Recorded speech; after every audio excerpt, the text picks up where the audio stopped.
PSL का इनेकाद 26 मार्च से ही होगा, लेकिन मैचेस सिर्फ कराची और लाहौर में होंगे, वो भी शायकीन के बगैर। PSL की इफ्तिताही तकरीब भी मनसूख कर दी। चेयरमैन PCB मोहसिन नकवी की लाहौर में प्रेस कॉन्फ्रेंस, कहा तमाशाइयों को टिकट के पैसे वापस किए जाएंगे। गैर मुल्की खिलाड़ी आज रात से पहुंचना शुरू हो जाएंगे। लीग छोड़ने वालों के खिलाफ कानूनी कार्रवाई का ऐलान भी कर दिया गया।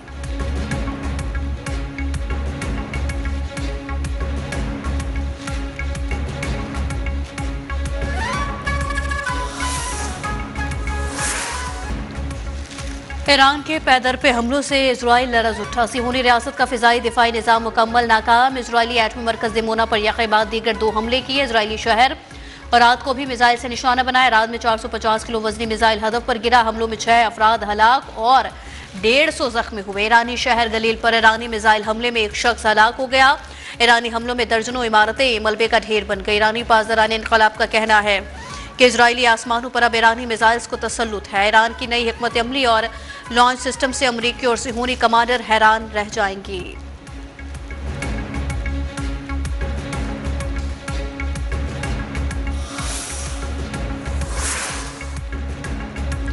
अमरीका और इजराइल के ईरान पर हमलों में तेजी। तेहरान धमाकों से गूंज उठा। परदेस और दमामन में भी कई धमाके सुने गए। दमामन में ईरान के बड़े बिजली घरों से एक वाक़े है, और ईरानी फौज का तेहरान की फ़ज़ाओं में एक हमला और ड्रोन तबाह करने का दावा।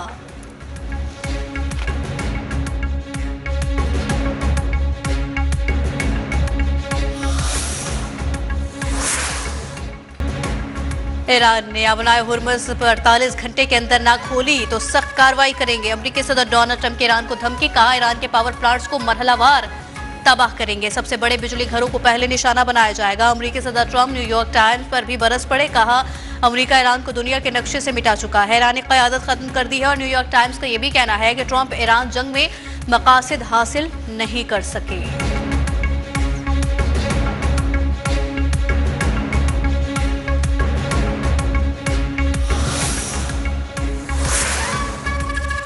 हमराह हुर्मुज़ से सिर्फ दुश्मन के जहाज़ों को गुजरने की इजाज़त नहीं, दीगर जहाज़ गुजर सकते हैं। इंटरनेशनल मेरीटाइम ऑर्गेनाइजेशन में ईरानी नुमाइंदे का बयान, कहा बहरी सलामती और जहाज़ों के तहफ़्फ़ुज़ के लिए आलमी बहरी तंजीम और दीगर ममालिक से ताउन को तैयार हैं। अबनाए हुर्मुज़ की मौजूदा सूरत हाल की वजह अमरीकी और इजरायली हमले हैं।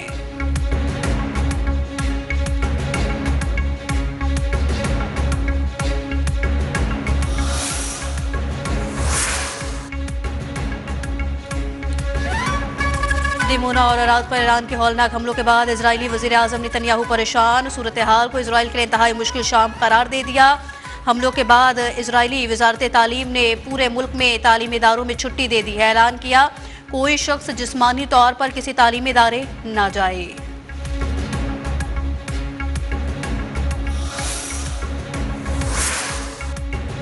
सऊदी अरब का 2 ईरानी फौजी अताशियों के और अपने अमले के 3 अरकान को नापसंदीदा शख्सियत करार देकर मुल्क छोड़ने का हुक्म। सऊदी हुकूमत ने मौक़िफ़ इख्तियार किया कि ईरान ने सऊदी खुद मुख्तारी, सिविलियन इंफ्रास्ट्रक्चर, मुआशी मफादात और सिफारती तंजीमात को निशाना बनाया है, और अच्छी हमसायगी के असूलों की नफ़ी की है। जारी रही तो ताल्लुकात पर संगीन असरात मुरतब होंगे।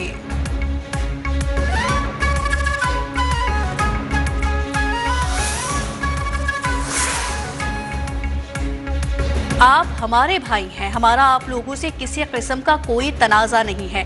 हमारे दरमियान इख्तलाफात से सिर्फ सिहोनी रियासत ही फ़ायदा उठा रही है। ईरानी सदर मसूद पशकियान का ईद उल फितर के मौके पर इस्लामी ममालिक और हमसायों के नाम पैगाम, कहा अल्लाह ताला से दुआ है कि वो हमें ताकत और इत्तेहाद अता फरमाए।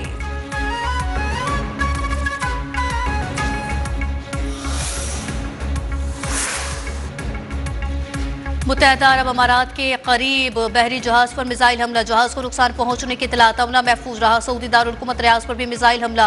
सऊदी वज़ीर दिफा का कहना है 3 बैलिस्टिक मिसाइल दागे गए। फिजाई दिफाई निज़ाम ने एक मिसाइल रोका, 2 गैर आबाद इलाके में गिरे। कतर के हेलीकॉप्टर को हादसा तकनीकी खराबी के बायस समंदर में जा गिरा। कतरी वज़ारत दिफा ने हादसे की तस्दीक की। अमले के अरकान की तलाश के लिए रेस्क्यू ऑपरेशन जारी है।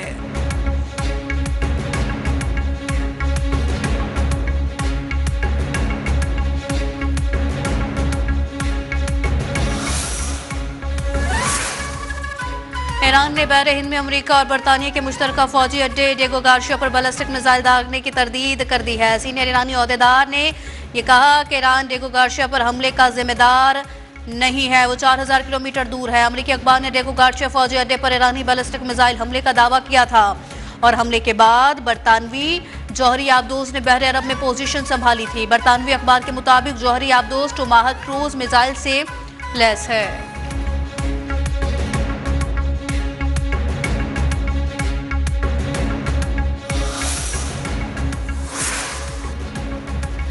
अमरीका और ईरान के दरमियान पैगामात का बिलवास्ता तबादला अब भी जारी है। अमरीकी वेबसाइट का दावा। अमरीकी वेबसाइट ने लिखा, अमरीका और ईरान के दरमियान बराह रास्त बातचीत तो खत्म हो चुकी, लेकिन मिस्र, कतर और बरतानिया दोनों मुल्कों में पैगामात का तबादला कर रहे हैं।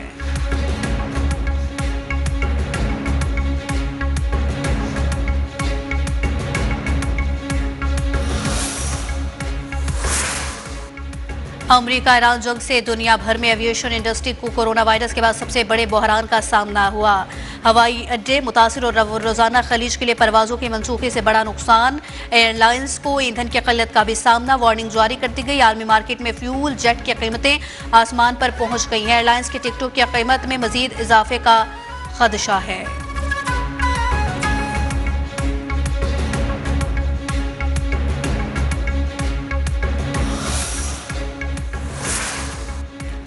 भारत की जानिब से मुश्तरका आबी वसाइल को बतौर हथियार इस्तेमाल करने पर तशवीश है। सिंताज मुआहिदा खित्ते में पानी के मुनसिफाना तकसीम का जामिन है।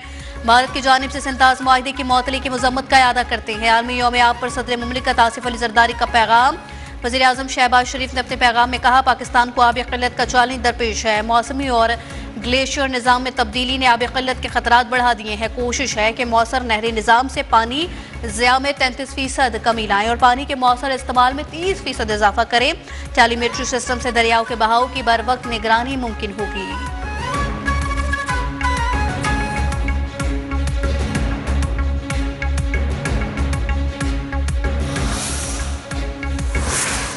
ईद के पहले रोज के मेहमान आज बनेंगे मेजबान। मिलने मिलाने रिश्तेदारों की आमद का सिलसिला दूसरे रोज भी जारी। खवातीन बावर्ची खाने में मोर्चा संभाल लिया। रिवायती और मशहूर डिशेस बनाने में मसरूफ है। बच्चों और मंचलों ने ईद के दूसरे रोज भी घूमने फिरने और तफरीह के प्रोग्राम बना लिए। कोई पार्क, कोई चिड़ियाघर और कोई मेलों में पहुंच गया। कराची में शहरी ईद का लुत्फ उठाने साहिल पर पहुंच गए।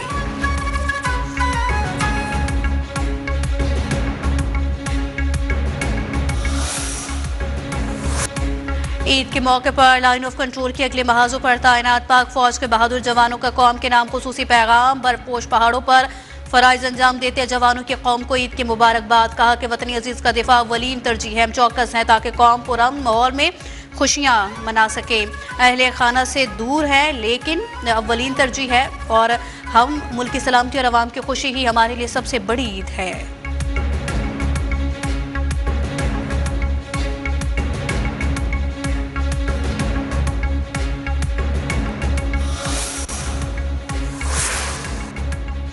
वज़ीर आला पंजाब मरियम नवाज का रमज़ान में अवामी खिदमत के अहदाफ मुकम्मल होने पर सोशल मीडिया पैगाम में इज़हार तशक्कुर कहा।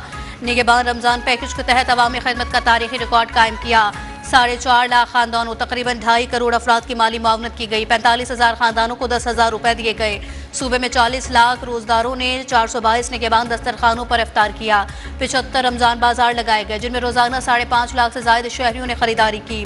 मिनियॉरिटी कार्ड के जरिए 1,57,000 से ज्यादा मसीही खानदानों को लंच के मौके पर 10,000 रुपए दिए गए।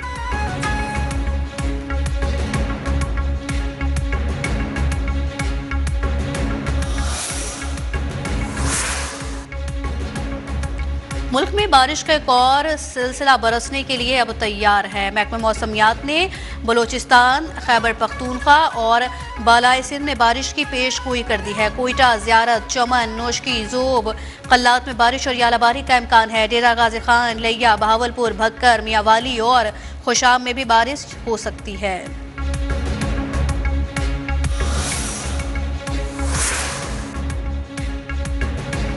सीनियर सियासतदान और पीपल्स पार्टी की सेनेटर शारी रहमान की इकलौती बेटी मारवी मलिक 45 साल की उम्र में इंतकाल कर गई। मारवी को चंद रोज कबल ब्रेन हैमरेज होने पर निजी अस्पताल मुंतकिल किया गया था और 3 दिन से वेंटिलेटर पर थी। सदर आसिफ अली जरदारी, वज़ीर आला सिंध मुराद अली शाह समेत मुख्तलिफ सियासतदानों का इजहार ताज़ियत।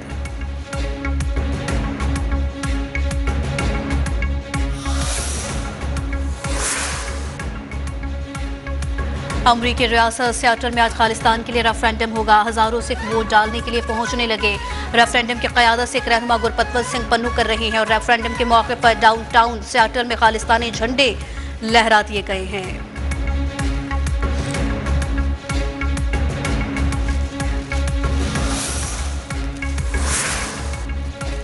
और चूनिया में ईद के दूसरे रोज ईद की खुशियों को दुबाला करने के लिए रिवायती खेल तमाचा कबड्डी के मुकाबलों का इनेकाद हो गया। पाकिस्तान के कबड्डी के नामवर आलमी खिलाड़ियों ने हिस्सा लिया है और एक दूसरे पर खूब हाथ साफ किए। शाकीन ने तालियां बजाकर हौसला अफजाई की है।